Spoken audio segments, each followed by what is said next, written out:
Hi, I'm Ricardo Bustos and I'm gonna talk about what we saw with Mr. Casale in last class. Last class we talked about the entry forms and it is one of the most important decisions while entering to an international market.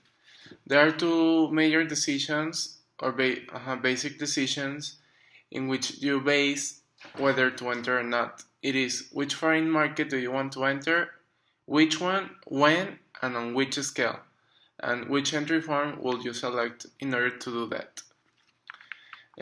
The market selection is when you decide whether to balance the benefits, the risks, and the cost in entering an international market. Some of the criteria that you have to take in consideration are the partnerships you would like to have, the market in which you would like to enter, the demand of the place you're entering, the stability of the area or the government, and the competition inside that market.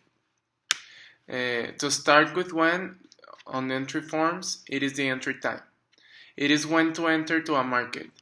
It is either when you build a loyalty and you have a huge market behind you, or your brand or your product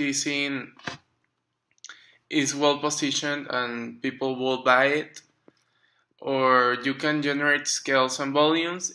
It is when you are capable of producing a lot with lower costs. Another one is the scales, such as an example in here 7-Elevens and Circle K's. 7-Eleven entered with a huge scale. You can see 7-Elevens everywhere in less than 2 years. And Circle K's, there are like 2-3 in Torreon over 3, 4, 5 years. In comparison to the 7-Elevens, Circle K entered with a lower scale. And what is the purpose of this? Well, with lower scale, you can play a little bit with the market. You can enter to a market without jeopardizing a lot of your assets. Or 7-Eleven entered in huge scale and owned almost all of the market. Another ways of entering to a market rather than in huge scale putting your business in here is joint ventures, franchising, license, exporting, subsidiaries, and purchasing. Joint venture, the advantage is that you don't lose your integrity in the new brand. However, you depend on another brand and you have to give them information in order to build a new product. Licensing is you give permission to another company to use your name. One of the problems it is that they can use incorrectly your brand and give it a bad meaning, but a benefit is that you gain with other company doing everything.